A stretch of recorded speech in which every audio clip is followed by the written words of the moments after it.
Welcome to the Real Estate Real Success Spotlight Series. Today, I'm very proud to feature Pamela Prescott and Linas Kilius, owners of Century 21 Heritage Group in Ontario. Pamela's journey with us began in 1994, and her son Linas joined a number of years later.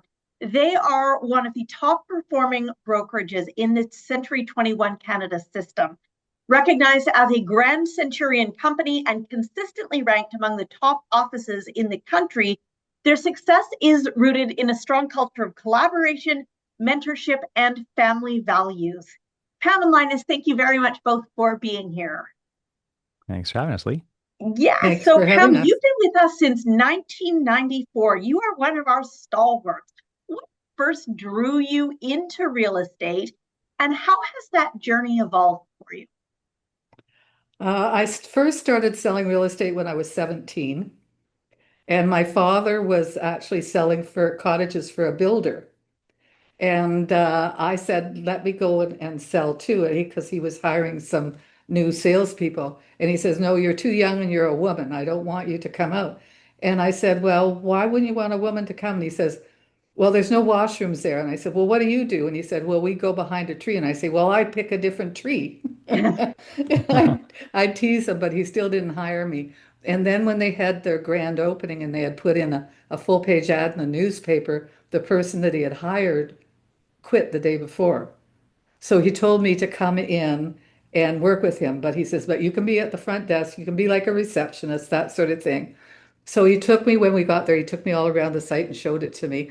Then there was a client from phase one that he wanted to go and talk to. So he went and he was talking to them, and a customer came in. So I showed the customer around and talked to him afterwards, figured out which lot he wanted to buy and which cottage he wanted to build on it. And I didn't have any paperwork or anything to do, so I had to go and get my dad. So I ran down the street, said to my father, there's somebody in the sales center, you need to go and do the documentation. And he was embarrassed in front of his client, but he followed me and went down. And he said, see, this is why I didn't want you to come. You're pulling me away like this, and I know it's not true. I said, Dad, it's true, it's true. And he pulled up and he saw a car and he says, well, at least there's somebody there. And I said, yes. And he pulled, and I thought, oh, thank God he didn't leave. Then we pulled in and I went in and I said, Mr. Woodward, I'd like you to meet Mr. Jones. Mr. Jones wants to buy lot 43 and he wants to buy the Sunrise Cottage. And my father looked at him and he looked at me and he said, is that right? And the guy said, yes. And so I said, Mr. Woodward, could you do the paperwork for me? So he sat down and he was doing the paperwork and somebody else pulled in. And then it ended up that day, I sold about 7 cottages and my dad had to do all the paperwork for me. And I ended up being the top salesperson in the company that year.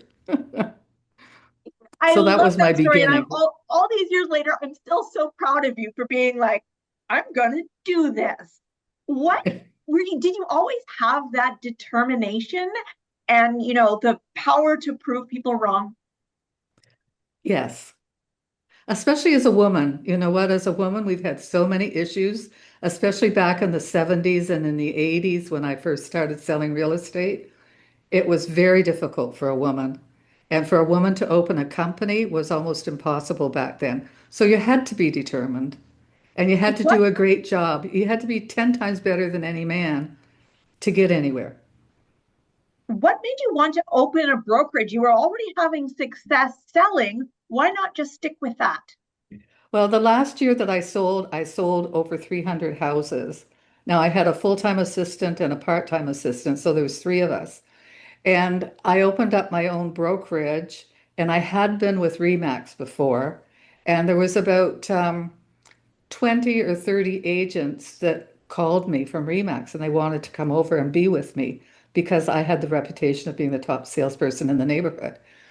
So when they came over, I looked at what they were all doing and I realized, you know what? They all need training and coaching and mentoring, and I can't sell and do that too. So I stopped selling and I started just managing and training and mentoring them. And the company grew very quickly. And it's And because now you look do a at good all. job and you've got a good reputation in the community. Yeah. Now, Linus, you grew up around all of this. What are your memories hearing your mom's story now? Do you remember all of these challenges and all of these obstacles she was overcoming, or did it just seem seamless to your childhood eye? Oh, very much a challenge on my mom's part, right? To succeed in this industry, as she's already outlined, as a woman too, was very difficult in the 70s and 80s, and I saw that struggle. And I've always been really impressed with the determination that she's had to put in to overcome and succeed in in front of any obstacle that's put in front of her.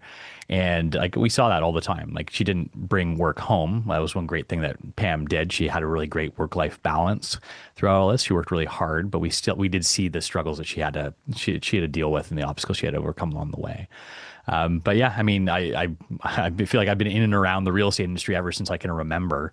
My first job was actually taking out the garbage at the office. I got paid $20 a week to go in to clear all the bins. And the funny thing is too, like about half the agents that were there at the time, and this was, almost 40 years ago now, they're all still there with Pam today too. It's crazy the retention and the loyalty to Pam that a lot of agents at our office have. What made you want to become part of the business with Pam? But your career also followed a slightly different path. Yeah, well, it's funny. And if you asked me 10 years ago if I'd ever be a realtor, I'd be like, no way in hell. Like, that's not something that interested me. It wasn't the path that I thought I was going to take. And funny enough, you talk to a lot of realtors. They start their careers in their 40s, 50s, 60s, and this is a second, a third career for many people. When I finished, I went to school as an engineer, and after that, I went to software development and started a marketing company. One of the first jobs that we had was working in the real estate industry, so we did a lot of real estate marketing, coaching, that kind of thing. And one thing I quickly realized is when you start your own business, someone has to deal with the sales side of of whatever it is that you're creating, and that ended up falling on my shoulders. And I ended up talking to a lot of brokers, agents, owners of businesses, and trying to pitch our product. And I think that sales bug that, the apple doesn't fall far from the tree, I guess, with Pam, I had to go in and be the person promoting the product and selling it. So I saw the value in like establishing relationships with people, and eventually, got my real estate license as it seemed to make sense at the time. And I guess the rest is kind of history, and it just flowed naturally from there. There was an opportunity for me to sell my stake in the real estate marketing company, and this opportunity with Pam as well as Aaron Richardson too, who were all business partners. It just seemed to make sense, right, from the natural progression of how our careers were progressing. Were you too excited to go into business together, or was there reservations from either side saying, we've already got such a great personal relationship. Do we want to wade into the professional side? Well, the funny thing is, Pam's always been absolutely amazing about never like pushing me in this direction. She never like even asked. Like I was one who was like, you know what? I think this might make sense. I was talking to Aaron more about it than Pam. Pam's been really good about maintaining, like professional boundaries as well as like, you mix business with family. It can be difficult, right? And we've had such a good relationship throughout our lives. I'm not sure if Pam wanted to, rock that boat at all. But I was actually the one who, talked to Aaron, and then we pitched it to Pam about us joining it, like buying into the brokerage at the same time as part of Pam's succession plan. And I think that Pam was smiles ear to ear. I'm sure she can tell you the side of the story on her side, but yeah, I mean, it's difficult being in business with family, right? There's a lot of obstacles. You're concerned always that this might change your relationship, but I can say pretty confidently that it hasn't. And if anything, it's drawn us closer together and gives us a reason to talk absolutely every day about all these challenging issues. And she's been a very strong mentor.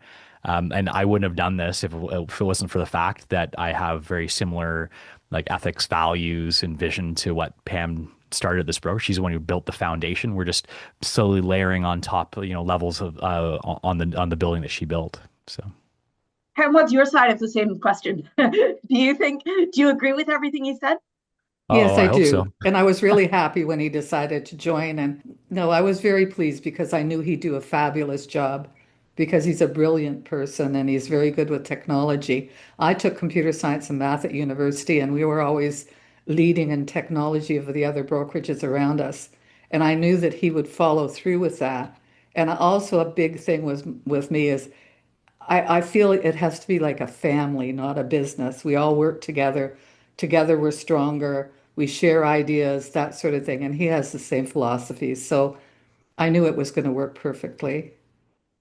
He talks about you being a mentor to him. What have you learned from him? Well, he's been really, really good at going through all of our old stuff and cleaning it up. Because we started so long ago, he'd find like phone lines that we haven't used for 20 years and get rid of them and clean up bills that we shouldn't be paying anymore. And yeah, setting up things a little bit more. We were paying for a cell phone for a realtor that passed away over 10 years ago. And just like finding that in the couch No. cushions, right? Like, Yeah. and it's true. Like it's good, I think, for any business to bring in fresh perspective every once in a while. Because just like anything, if you're a real estate agent, I think it's important to ask other realtors how they do their business and take pieces from what everyone's ideas are and adapt those to your own style and make them your own too, right? And Yeah. that the same thing exactly happened with the brokerage. Both Pam as well as Aaron and myself, like we all have similar visions, but we have different strengths, and being able to blend those all together is what makes for a great partnership. The last thing our brokerage needed was three Pams. No offense, Pam, right? But there's no added benefit if people don't have different skill sets, right? So that's why you need people that think differently and work differently with each other. But again, similar visions. I'll tell Absolutely. you a story that Uh-oh. happened a few years ago that I can get tell nervous you. whenever she wants to start telling stories, Yeah. Do but you know this story? Please keep going, Pam. I can always cut it out. I've So heard we most had of them. this trainer come in, and he was doing trainer sessions on how to get leads from your website. And he had done training in over 100 different offices in Ontario. He was very famous and very well known around. And at the end of a second session in my company, he sat down and had a coffee with me. And he said, I like training in your office better than any other one that I've ever trained in. And I said, why? And he says, well, in the other ones, like in a Remax office, Royal LePage, Sutton Group, whatever, I'd say to them, can I show them your website to some of their top agents? And they say, yeah, but don't show them how I get my leads. Keep that private because I don't want them grabbing my ideas. And he said, in your company, every single one of them said, yes, and don't forget to show them this because together we're stronger. And he says, I've never seen this in a company before. And he says, your agents trust each other so much. I could yell across the room, hey, Sally, what's your password? And she'd just yell it back because there's this feeling of trust and camaraderie. And he said, and then on top of that, you've got the best technology I've ever seen in any company. And to see that in a large brokerage, he said, is very unusual.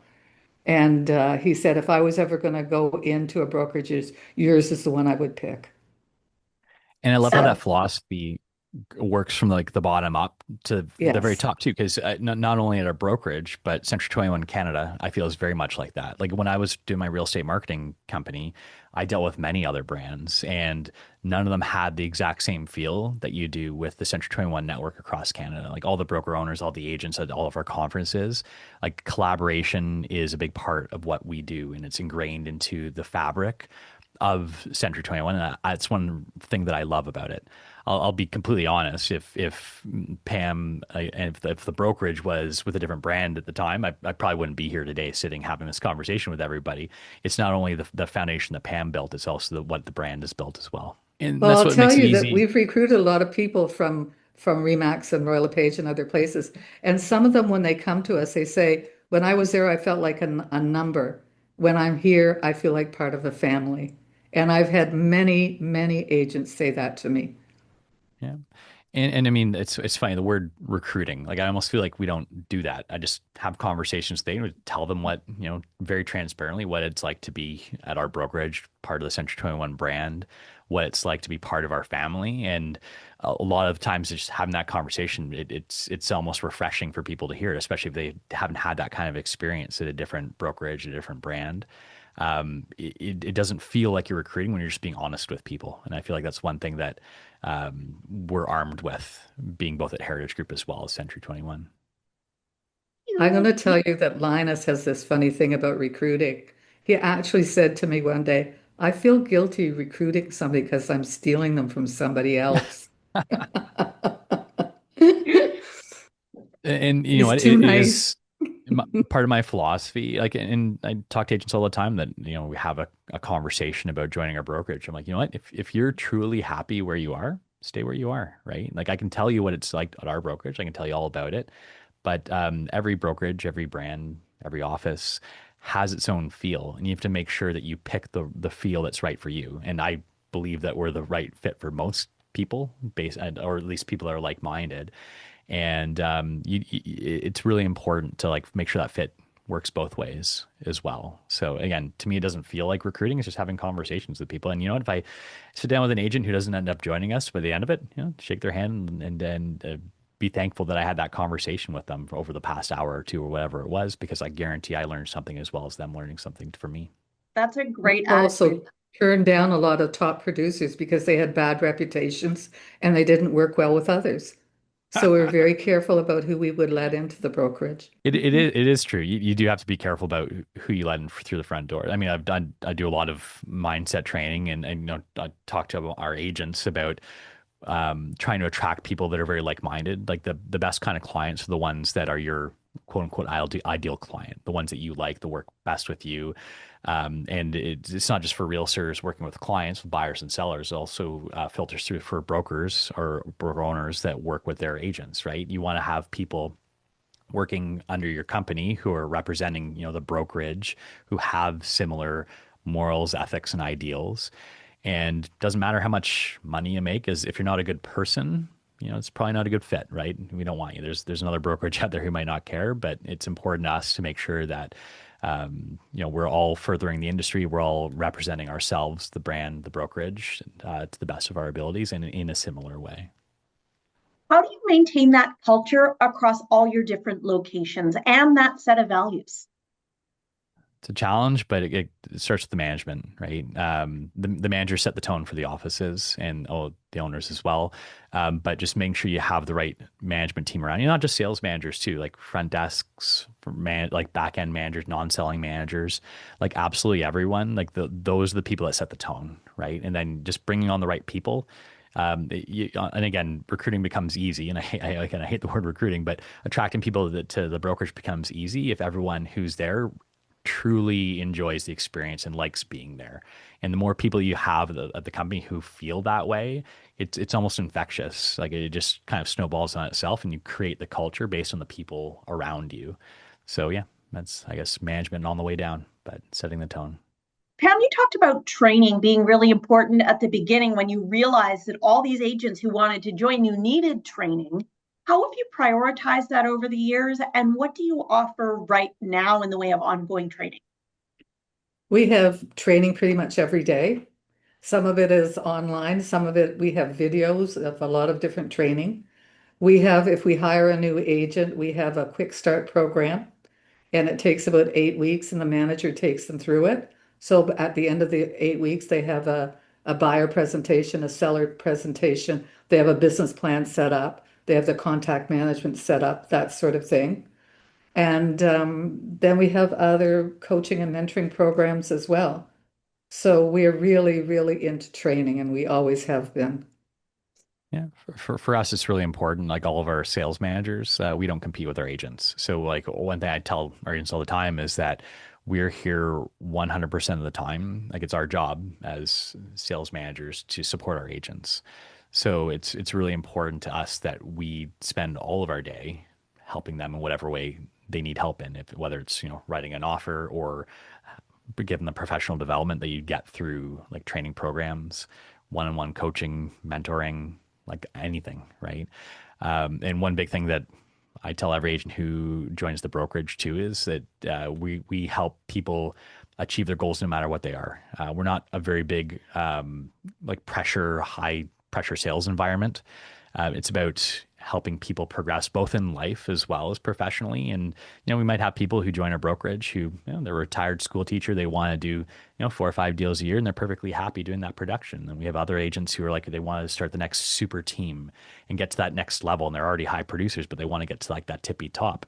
We can help support that as well. So we sit down with every agent and we do business planning with agents who come on.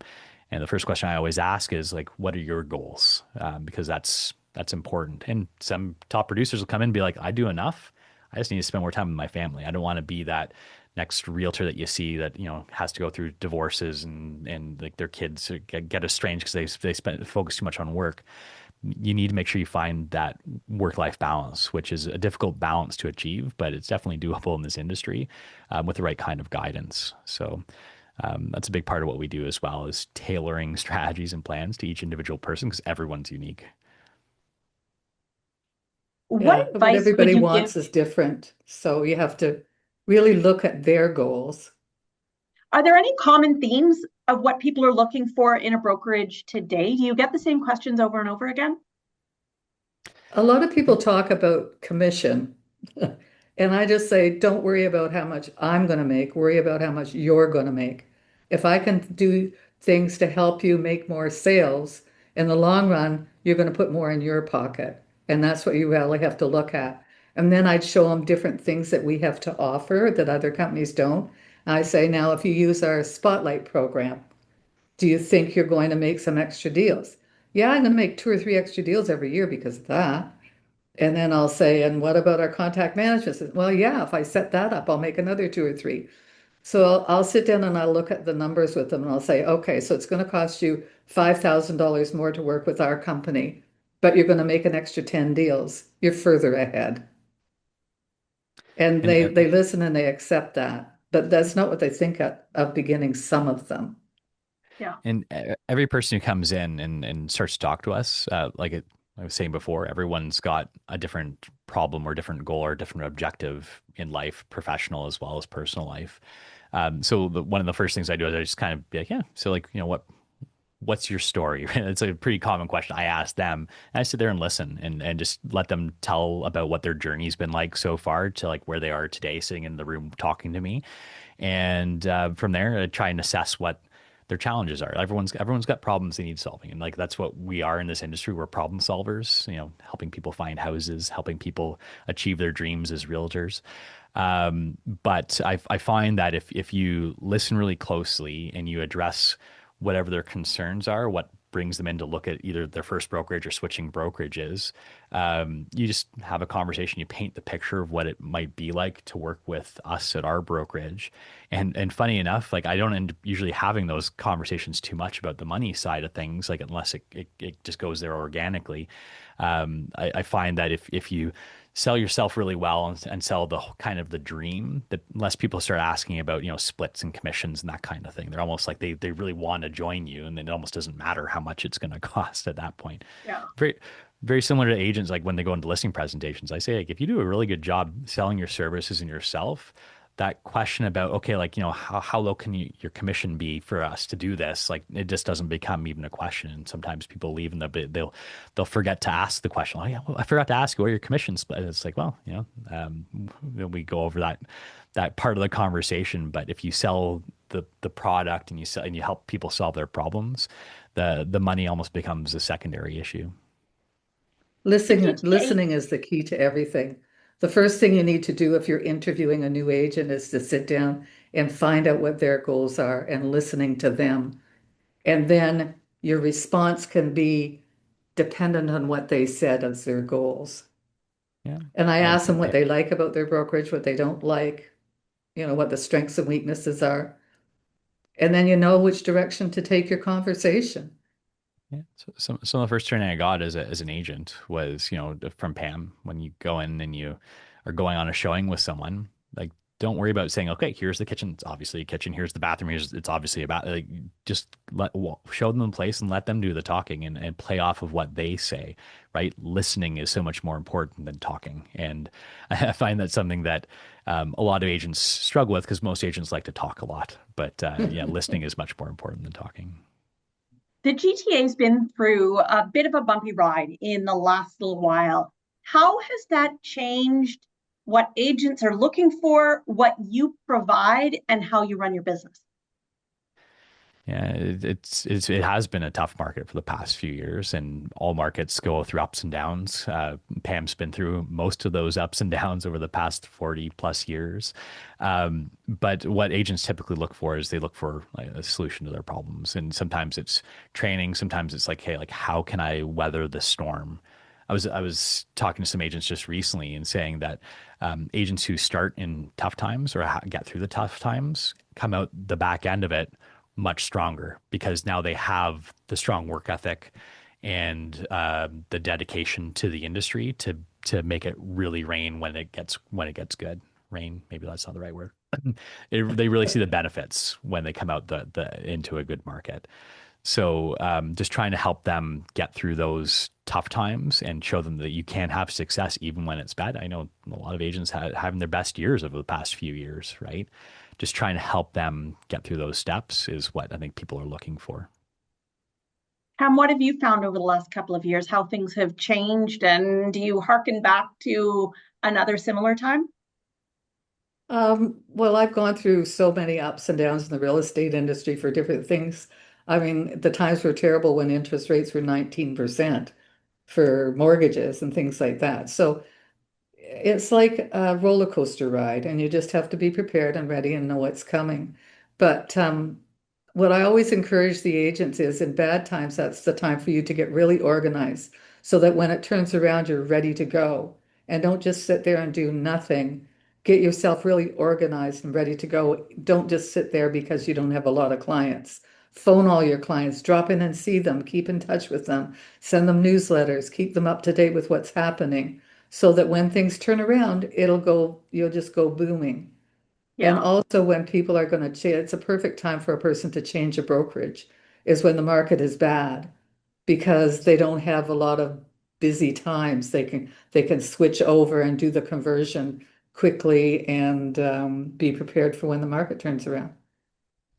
Bravo. Great. Well, thank you, Century 21. No Yep. problem. Thank you very much.